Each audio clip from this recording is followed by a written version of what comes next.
Good afternoon, ladies and gentlemen. Welcome to the Public Service Commission of South Carolina. Today is Tuesday, December 7th, 2021. It's 2 p.m. We are here for an allowable ex parte briefing by Piedmont Natural Gas Company Incorporated. Present in the hearing room, we have Commissioners J. Williams, C. Williams, Belzer, Caston, Powers, and Thomas. Joining us virtually, we have Commissioner Urban. Attorney Stark. Thank you, Mr. Chairman. Mr. Chairman, other commissioners, today, as you remarked on Tuesday, December 7th, 2021, we're here in the Commission's hearing room pursuant to a notice of request for allowable ex parte briefing from Piedmont Natural Gas Company Incorporated for a briefing as outlined in Commission Order Number 2021-693. The subject matter notice to be discussed at the briefing today relates to the cost of gas on natural gas prices and electric prices and its impact on customers. Piedmont shall present information to the Commission at this allowable ex parte briefing on the following items. The overview of natural gas rates and rate making in South Carolina, current wholesale natural gas prices, trends and cause of these trends, impacts of gas price trends to purchase gas adjustments, that's PGA, by customer group, impacts of economic changes on rates via Rate Stabilization Act, the RSA, gas costs for electricity, Commission actions in other jurisdictions, customer impacts by increasing gas prices, how the Public Service Commission and utilities can help keep gas prices down and costs down, and messaging rate changes. This briefing is not a hearing. The briefing must be conducted in compliance with the provisions of South Carolina Code Section 58.3260C, which in part requires or confines the subject matter to be discussed here to the matters which was noticed. Therefore, I ask that the presenters, commissioners, and staff all please refrain from discussing any matters not related to this specific topic. The statute prohibits any presenter, commissioners, or commission staff from requesting or giving any commitment, predetermination, or prediction regarding any commissioner as to any ultimate or penultimate issue which either is or is likely to come before the Commission. I would ask the presenters, commissioners, and staff refrain from referencing any report, article, statute, or documents of any kind that are not included in today's presentation. A copy of any document which is referenced during the briefing must be provided to ORS for inclusion in the record, which will be certified to the Chief Clerk of the Commission, Ms. Jocelyn Boyd. If anyone during the course of this briefing exceeds the scope or does not comply with or fails to conduct themselves within the provisions of South Carolina Code Section 58.3260, it is expected for a contemporaneous objection to be made. Finally, everyone in attendance today, in person or virtually, must sign in or register. Everyone in the hearing room or watching live virtually must also read, sign, and return the form which you were given at the door when you came in today, or the form which will be emailed to you for virtual appearance, which will include instructions and the deadline for form return. It is required by law for each attendee, whether attending virtually or in person, to certify that the requirements contained in Section 58.3260C have been complied with at this presentation. Thank you, Mr. Chairman. That concludes my remarks. Thank you, Attorney Stark. I would like to recognize counsel for the Office of Regulatory Staff and for the company.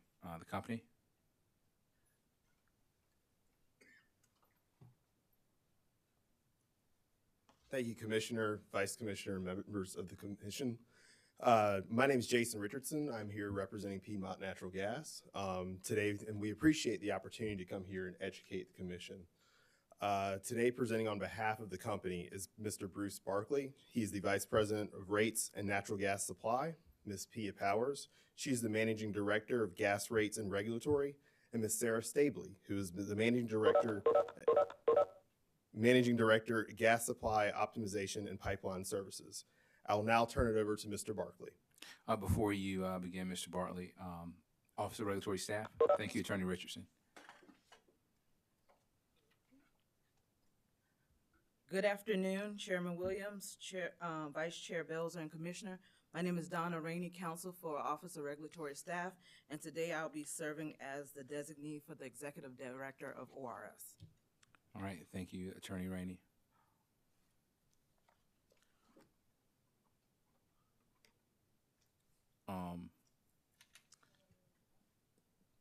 If there's a hot mic, if you would, please mute your microphones. For some reason or another, I'm hearing a telephone ringing.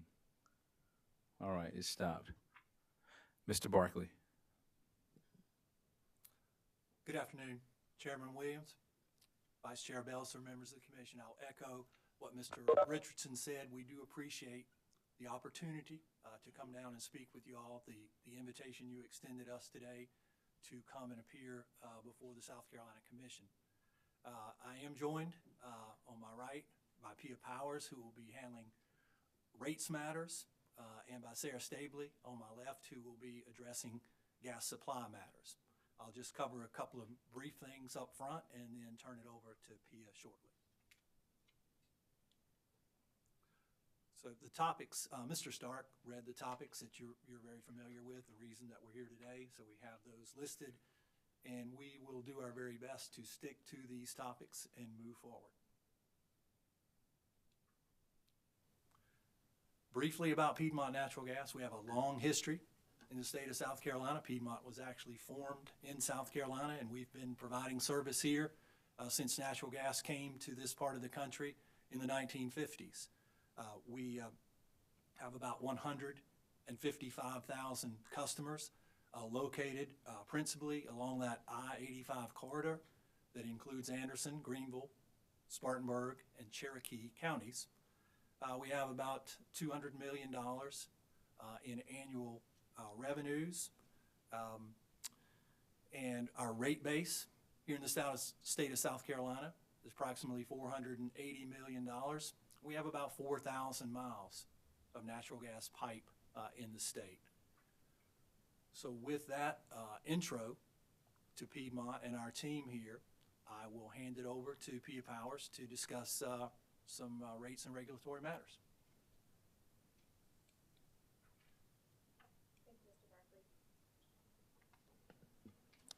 Thank you. I echo what my colleague Bruce just mentioned. I appreciate this opportunity to come and speak with you all today. So a good starting point for this presentation is to keep in mind that the two main types of gas service that Piedmont provides to its customers, and those two main types are sales service or transportation service. So every Piedmont customer is served under one of these two general types of service. For sales service, Piedmont purchases natural gas and delivers it from the purchase point location, which is typically located upstream of Piedmont City Gate, and then we deliver it into and across Piedmont's system to ultimately the customer's meter. In contrast, for transportation service, the customer or its agent purchases the natural gas and arranges for its delivery to Piedmont City Gate. Piedmont then transports that gas across its system to the customer's meter. Transportation service is only available to Piedmont's large general service eligible customers. Less than 0.1% of Piedmont's customer base receives transportation service. However, this customer class accounts for the majority of natural gas that is used. Out of the 67 million decatherms of natural gas used annually by Piedmont's customers, transportation customers accounted for approximately 78% of it. And within the sales service category, residential customers are aggregately the largest using class, followed by the small general service and then the large general service classes.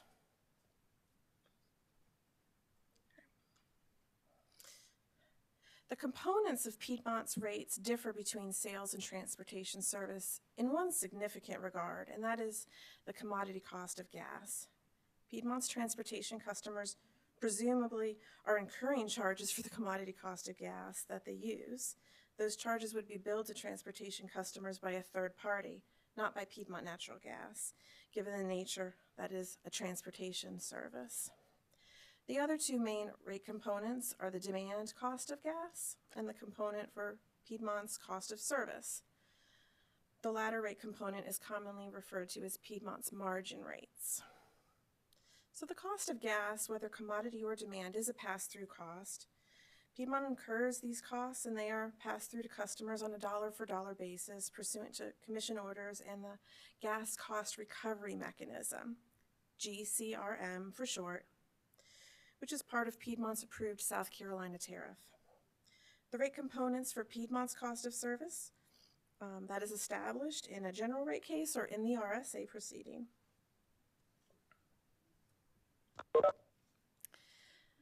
The balance in the gas cost deferred account reflects the cumulative difference between the actual gas costs incurred by Piedmont to serve its customers and the actual amounts recovered in rates.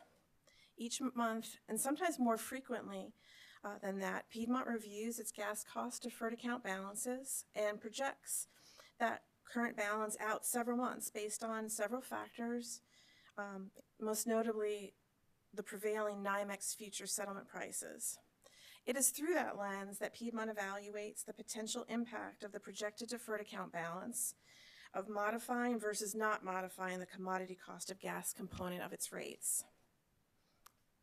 This monthly deferred account analysis informs the company's decision around filing a request with this commission to adjust the company's billing rate component for the commodity cost of gas.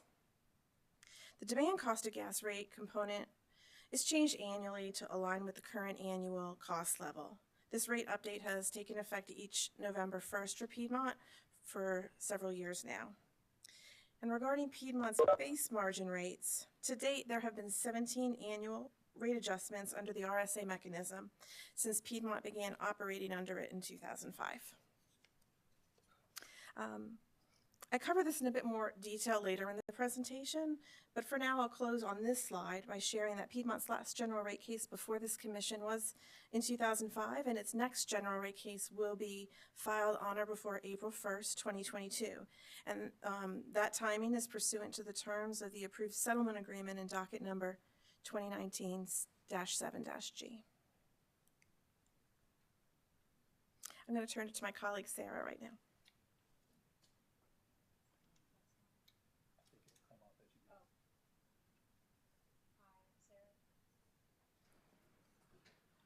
Hi, I'm Sarah Stabley.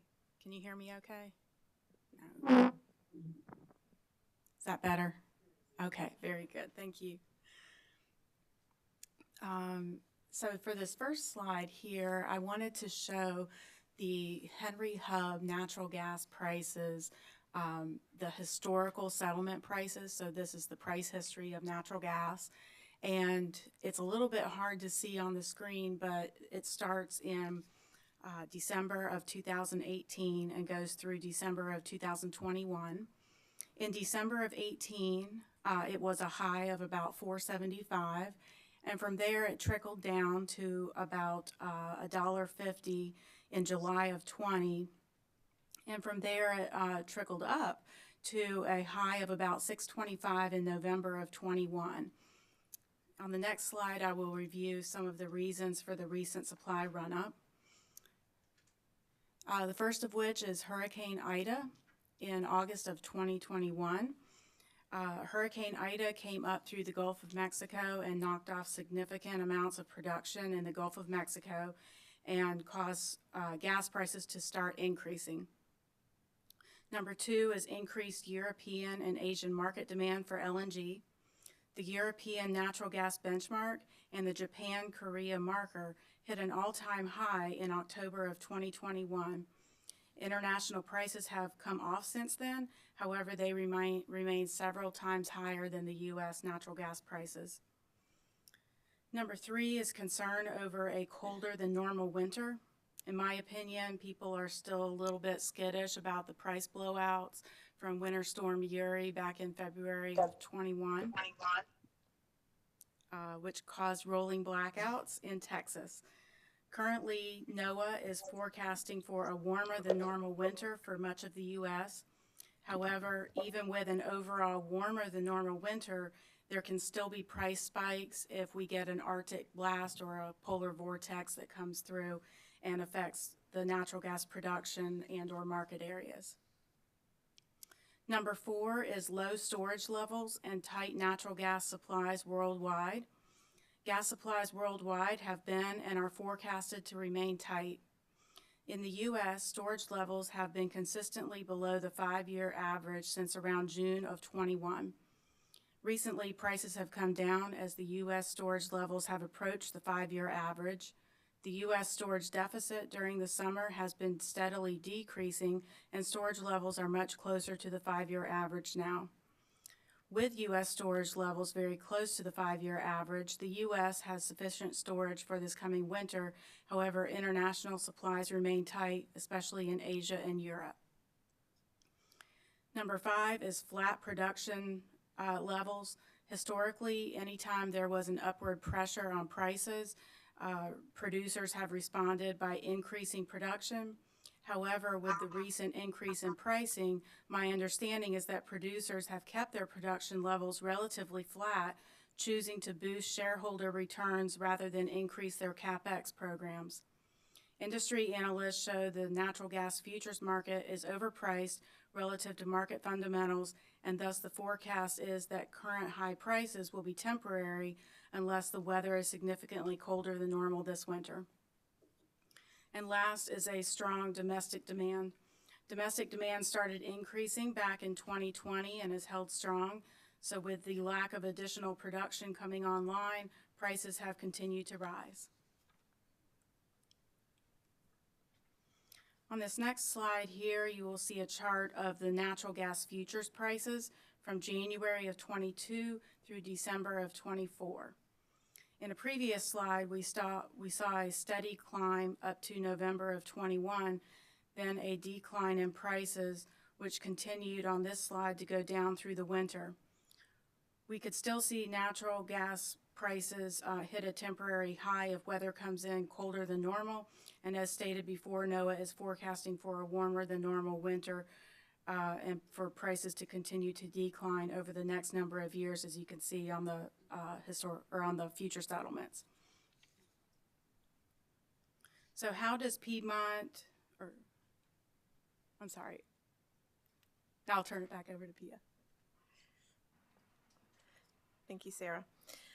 So on this slide, well, I'll start off by sharing that NYMEX settlement prices are constantly changing, and Ms. Stabley indicated on her slide how the price high in the last 3 years was $6.20, and that was hit in November 2021, and that the 3-year low was $1.49 in July of 2020.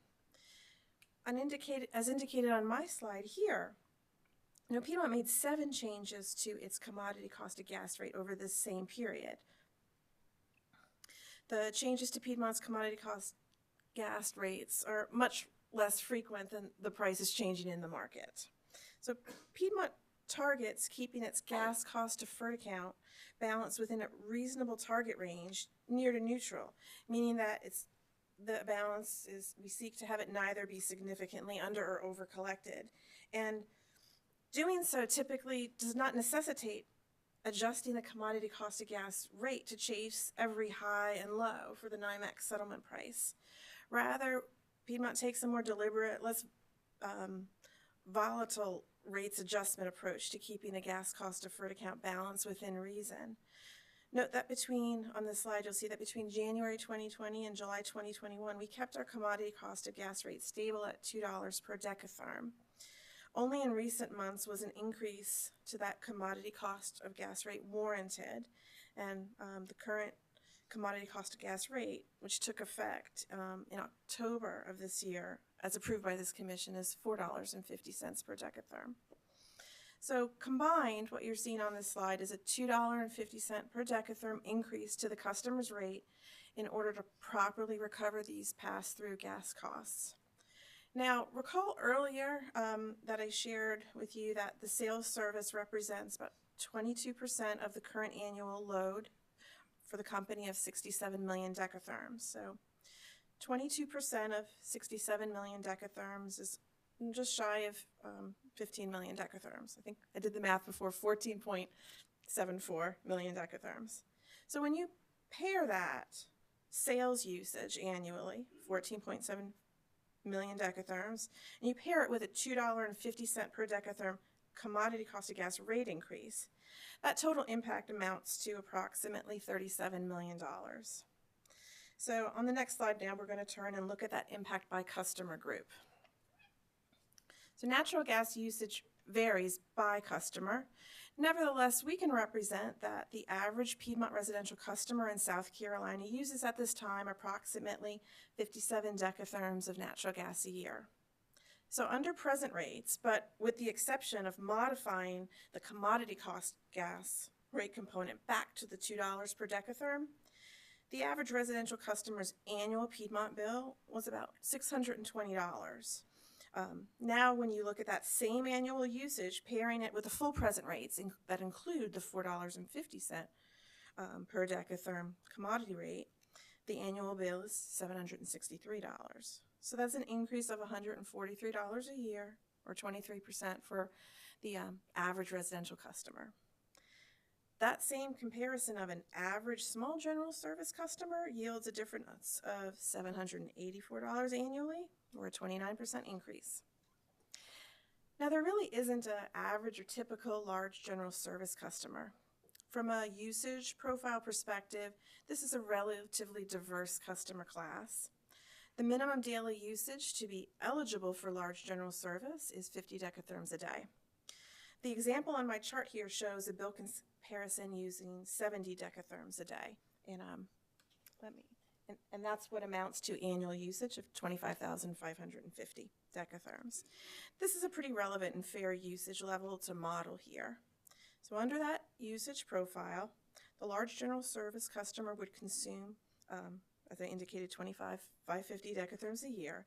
Their annual bill increase would be $65,000 or 57% as a result of this $2.50 per decatherm commodity rate increase. Next slide.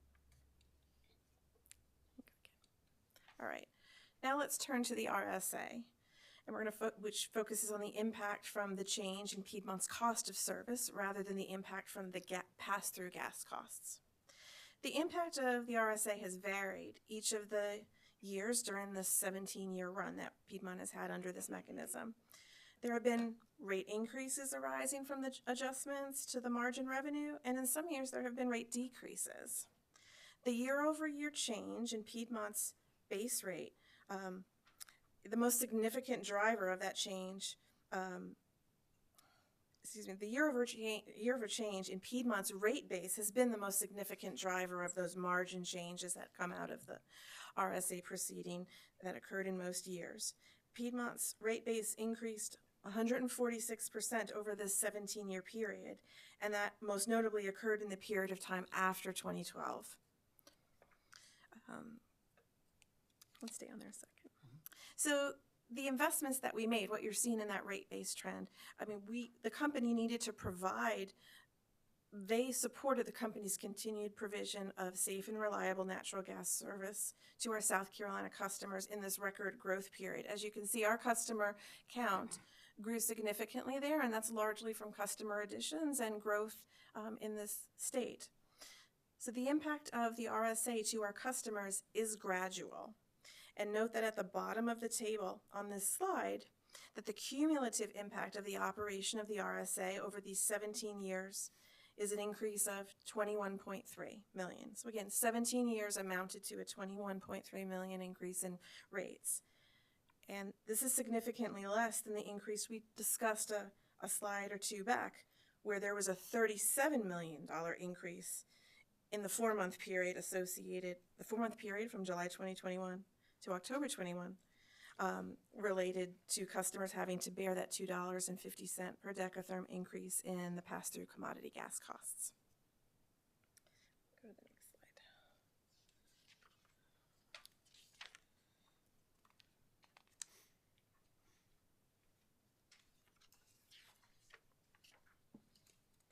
slide. Okay, Sarah, you're up now. Thank you.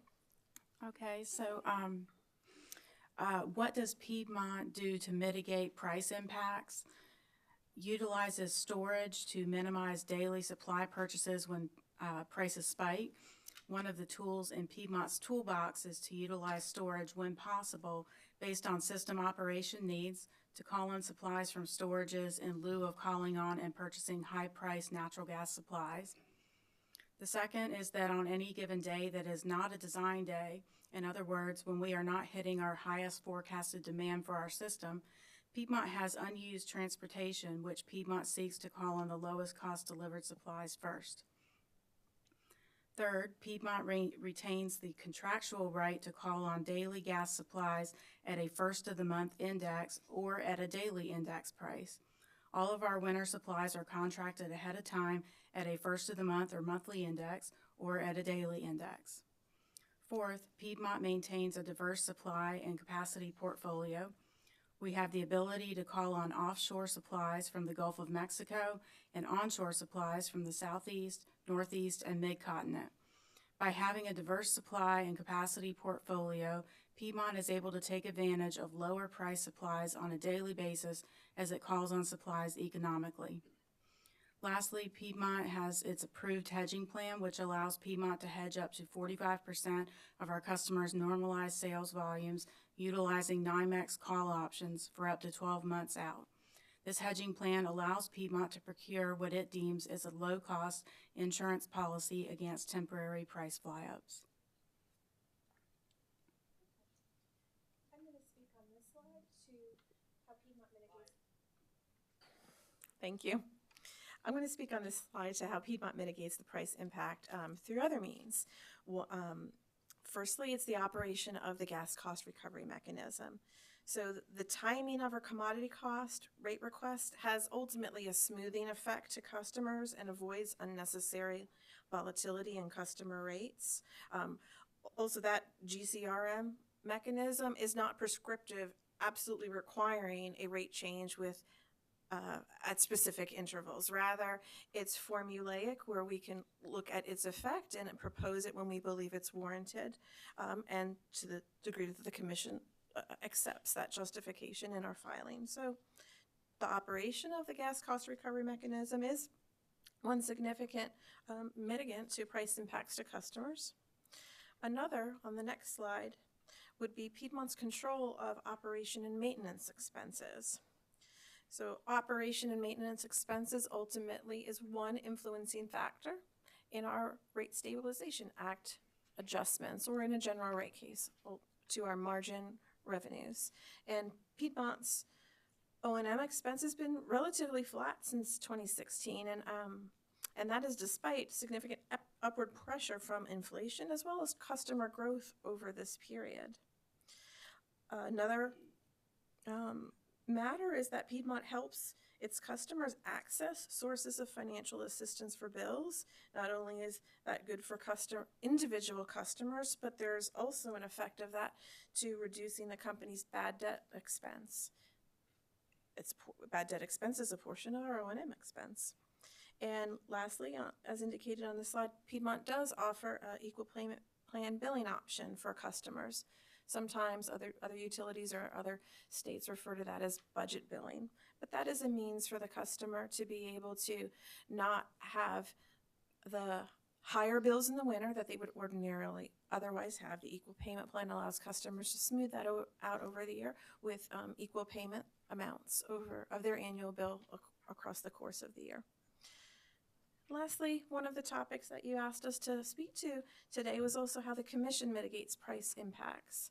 And in my thoughts around this, I simply can go back to this Commission's regulations and oversight do have a very helpful impact in this regard. The gas cost recovery mechanism, as approved by this Commission, is very effective in allowing us to manage our gas cost deferred account balances, and I spoke to earlier, that is an influencing factor so that we don't have to have such volatility in our rates. The annual review by this Commission of Piedmont's purchase gas adjustment and gas purchasing policies ensures that you find that our costs have been prudent and consistent with the law in this state in the operation of the GCRM. And lastly, the annual review of the company's costs and revenues under the RSA allow this Commission to also determine in the prudency of all of our costs that that support our margin rates. The gas cost recovery mechanism and our annual gas cost review in the state is largely consistent with the operation of PGA clauses in other jurisdictions, and I'm not aware, nor are my colleagues, of actions by other commissions to address recent gas commodity price impacts. And I'll tag on here before we move to our last couple of slides, is that just to repeat what Ms. Powers said, the rate stabilization adjustment is fairly unique to the state of South Carolina. We don't see that everywhere. And by coming in every year and refreshing cost for our investment, for our operating expenses, you do get a more gradual change in rates, as was shown on a prior slide. We don't control the natural gas market. We operate within the market. The slides that Ms. Stabley had are not under Piedmont's control. Many things, though, are under our control, and I think it's very advantageous from a customer and a company perspective to refresh annually under the rate stabilization adjustment, as opposed to an intermittent rate case every 5 years, every 4 years, whatever the cycle may be, when you're not changing and then you come in for a change that's quite large and that can have an upsetting effect to customers, as opposed to a smoother route to get there. So we'll note that as something that we believe that this General Assembly and this commission has done that's good for customers in terms of a smoothing effect on rates. And I think you were going to move on next to the messaging efforts that we've made this fall associated with this higher gas cost. Thank you. Yeah, so Piedmont, well, I'll just remind customers, especially residential customers, would due to their use of natural gas for space heating purposes, generally do face higher bills each winter. It's just a matter of their natural gas usage being higher in the winter period than it is in other times of the year. So the recent gas price increases have just simply further exacerbated that summer-winter differential for our customers and their bills. So Piedmont has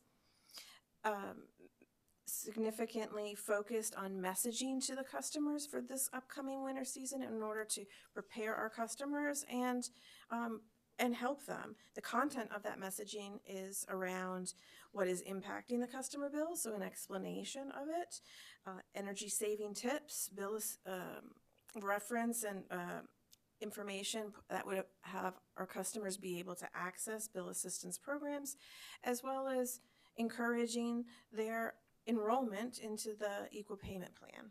So we've used various communication channels for this messaging, which I list on this slide, including news release and media interviews, web content on the company's website, social media content, radio and digital advertising, direct emails, also modifying our call center interactive voice response system, and messaging from call center representatives when they are speaking live to customers. Lastly, deliberate focused emails on the equal payment plan itself to drive enrollment to that program, which is optional, but we believe in generally very beneficial and helpful to customers for managing their bills. And last topic that was included in this allowable ex parte presentation concerned electric rate cost, and just wanted to give some very general comments there. Is that we were here earlier today when Mr. Rooks went through a good bit of this for Dominion, South Carolina. They are organized differently than we are. The panel here before you works for Piedmont Natural Gas exclusively, so we don't have any insight to the fuel procurement or the rate making for either Duke Energy Carolinas or Duke Energy Progress. Those are separate entities. They perform their own rate function and their own procurement of natural gas and other fuels that are used to generate electricity. So just very broadly, from just general discussions and looking at the most recent electric case involving one of those two affiliates, Duke Energy Carolinas being later in the year than is the proceeding for Duke Energy Progress, looked like there was about a 3% increase in residential customer bills as a result of rising fuel prices. I think to some degree natural gas drove a portion of that, not exclusively natural gas, but that was sort of the takeaway and the feel from the 2021 Duke Energy Carolinas fuel proceeding was roughly a 3% increase. They experience some of the same market factors that Ms. Stabley explained previously in our presentation. So that's really all the detail that I have to offer over on the electric side for today.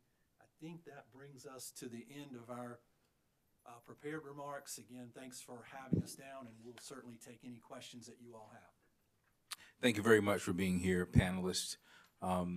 Questions from the commission? Commissioner Williams. Thank you, Chairman Williams. You're going to have to remind me who talked about hedging, but can you talk more about how that is working for Piedmont, how successful that is? Just give us a little bit more information. Yeah, so it is a low-cost insurance policy, so it's not meant to gain in the market or necessarily lose in the market, but it could go either way depending on where gas prices go and where we have actually hedged. So I do not have where we actually hedged with me today, but we do view that as a low-cost insurance policy. And certainly to tag on there, the hedges that we placed for the fall of 2021 were, with the prices rising, were advantageous for customers directionally. I'm like Sarah, I don't have the specific dollar amount, but directionally those were advantageous for customers. And again, we've employed this strategy that she refers to as a low-cost insurance. It's a cost that we incur on behalf of customers if the prices rise significantly as they have here. It's advantageous. If they don't, then it's a very small cost that's been extended. Like any insurance, it's not free. Thank you. No further questions. Any more questions for the panelists? All right. Anything from Attorney Richardson? No questions, Your Honor. Attorney Rainey? No questions. All right. We have come to the end of this presentation. Thank you all for joining us. We are adjourned.